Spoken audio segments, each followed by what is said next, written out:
Derek, are you happy with your performance tonight? No, definitely. I'm definitely not happy with my performance. It was just enough to get it done, but definitely not happy with my performance. Why not? Just because I want to go out there and give a better show to the fans, and that isn't indicative of what I've been training. Lorenz Larkin is a very fast and dynamic striker, so his hand speed was a little faster than I thought it would be, and I just realized I definitely got to start getting back out to my elite camp, Greg Jackson, rather than spending my time in North Carolina and not having quite the training partners to train with. Why the training camp changes? I have two daughters. They're 6 and 7. So during the school year, they live about an hour and a half away. So since birth, I've been driving, every other weekend to pick them up. And the summer is when I spend most of my time with them. So I wanted to definitely be there during the summer, have them for weeks, take them places, and just spend more time with my kids, because that's what life is about, enjoying your family. So that was just one of the sacrifices I had to make, try to gather up training partners in North Carolina and, not go to Jackson's. But, I definitely got to find my balance, even if it's, saying I can't fight right now because I need to spend more time with my daughters during the summer, So that's just one of the things I got to work out. So more just life. It just made it just life, yeah. Has it always been an issue as far as like bouncing between North Carolina and Jackson? Yeah, but life is about sacrifices, I'm a smart guy, I graduated college in 07, I was working a couple years before I started fighting, so I definitely know life is about sacrifices and balances, and I sacrificed a lot of time at Greg Jackson, training with the best just to elevate my game, and I just realized that I have to do those things in order to stay sharp so I can come out here and put on dominating performances. So besides the coaching, do you think it was just having a difficulty in finding good training partners in North Carolina? Yeah, that was one of the things. I didn't have any training partners in North Carolina to show me the hand speed of Lorenz Larkins, And I mean, another factor is last fight, I was fighting one of the top rising guys in the UFC, Yoel Romero. I was beating him 2 rounds to 0, put on a really good display of striking. In the last round, 2 minutes left, I go out there and get caught, and I break my jaw, so I haven't fought in like 8 months. So, the little timing was a little off, so. At least you recognize it. Yeah. How was that recovery? Because, I mean, the last 2 minutes, I mean, it looked pretty tough for you. And the Romero fight. Yeah. One of the things in the Romero fight, I had to solve a couple things with the nutrition. I'm very new to the game, I jumped in right after college wrestling, and, I'm picking up things pretty fast, but I'm still relatively new to the game, so I'm picking up other parts, which I consider nutrition and martial arts, because that's one of the things you got to tackle. You can't go in there.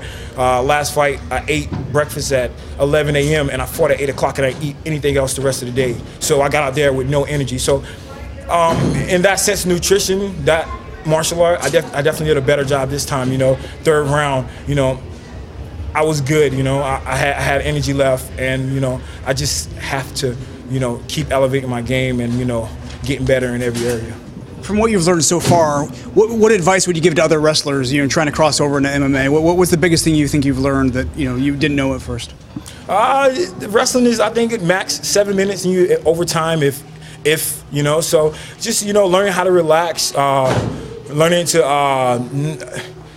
pay attention to the weight, control the weight. I mean, wrestlers are normally good at making weight, being that we had to make weight like once a week. Everybody balloon back up, then have to cut the weight again. So just learning the other mixed martial arts and not like neglecting those parts and only focus on your wrestling. Derek, you bring up cutting weight. It's been a big topic this week.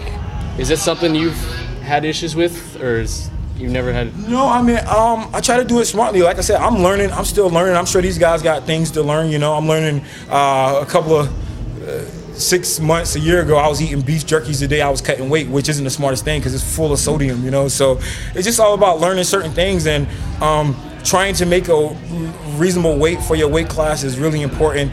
And it's tough. It's mentally tough. Some guys I've seen guys like 13 pounds away, like I quit, I can't do it, jumping out of the sauna, it's mental toughness, it's a part of, preparing for the fight. So you just have to be smart. You have to start like 2 months early. You can't just, I'm used to cutting weight because I'm a wrestler, so I'm gonna just cut the weight in 3 weeks. You got to start like 2 months out, and change up your diet and stuff like that. Is the loss to Yoel Romero a fight you would like to rectify in the future? Oh, yeah, definitely. Yoel has a tough fight coming up against one of my training partners, Tim Kennedy. Tim Kennedy, I think he's 6 in the world, 6 in the UFC right now. So, that's a tough fight for both of the guys.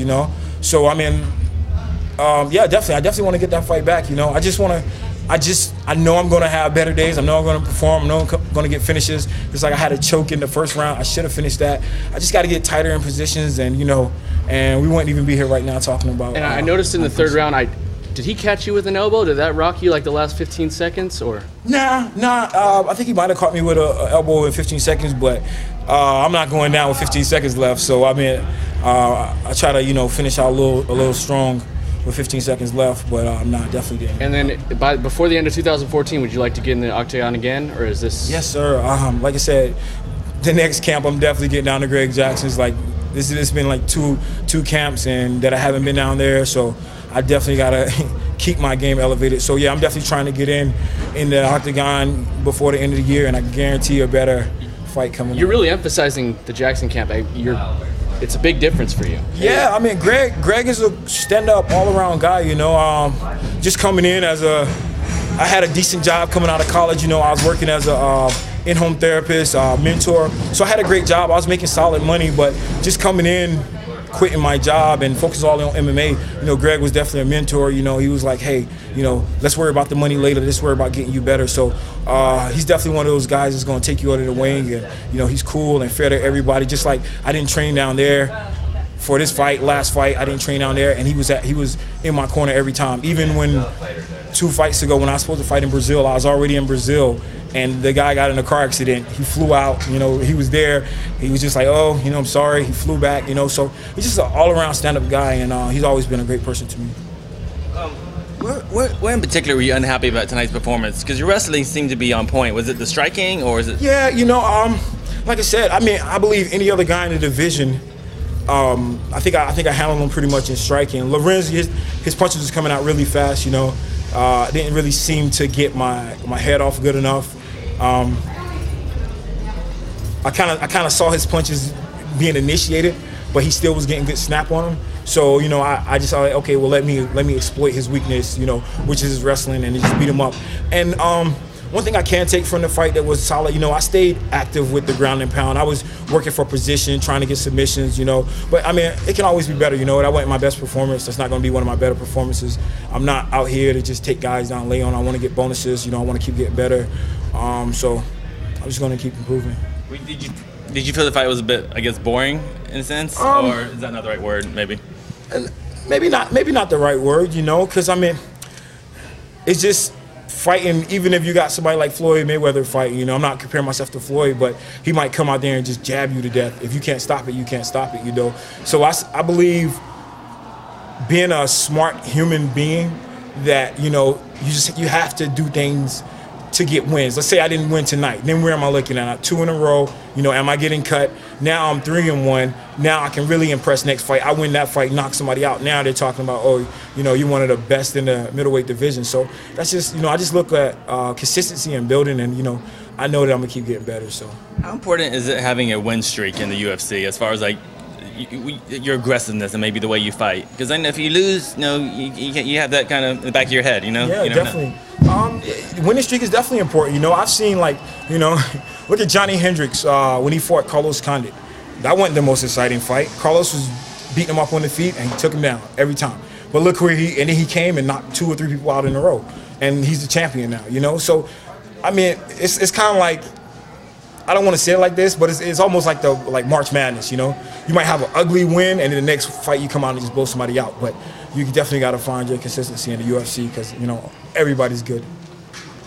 Do you feel are you getting to your point in your career where you feel like you're hitting the athletic peak? You just gotta get the training right now, or? No, I definitely have the athletic peak is never gonna I'm not slowing down by any means. I just I have to get guys in front of me who can give me good looks and have good coaching. So that's just kind of where I'm at with that. Now, was the takedown heavy attack tonight more credit to Larkin's striking ability tonight, or to the way that the Romero fight ended? Early on, I guess I definitely have to credit Lorenz Larkins for his good striking. He was throwing a lot. I saw a lot of his stuff coming, but he was getting through a little bit. So I was like, okay, let me put him on the ground. Kind of like when I fought Chris Lieben, just beat him up a little bit, and then we'll see what his striking at in the later rounds. And then he came out attacking, and I saw him lunging a lot. So I was like, okay, when he lunges hard at me one time, I'm gonna slip underneath to get a takedown. And then, I just wanted to really work. So I've been working a lot on the ground, working for submission. So I had a couple. I was looking for a Darce at one time. I think I was looking for Americana, but yeah, he definitely had and the Romero fight came into factor in the 3rd round. I was almost talking to myself like, come on, we're not going to do this again, dominating the first 2 rounds. And Romero fight, it was more of a stand-up, I was out striking him, but still in the 3rd round, I just kind of like gave it away, so I just didn't want that to happen again. Now, mentally, after the Romero fight, was it hard for you to recover from the fact that you might get hit again, might get knocked out again? Was that a mental hurdle you had to overcome? It wasn't a mental hurdle. It's just, like I said, my last fight in January, I broke my jaw. So, sitting up in the hospital a couple of days, definitely, have you thinking about it. Hey, I don't want to do this again. I want to, just keep getting better and perform better each and every time.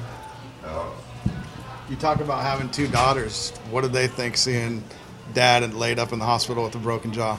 They wanted to come visit. I was in Atlanta, and they live in North Carolina, so they were wanting to come up and visit. And my parents and I was like, no, pause. Like, nobody come visit. Let me just, sit here and watch TV and relax. And I don't want, I don't need, I don't want my little girls to see me, all beat up. So, yeah, that was tough. And they watched the fights, and they're excited about it, and they're definitely supportive. They always say, my dad lost the last fight, but he always wins, so he'll do better next time, like something like that. So it's definitely encouraging. I got a little picture of them. They made a little sign for me before the fight, so just got to get it done. Just got to get it done. Thank you. Congratulations. Thank you, guys.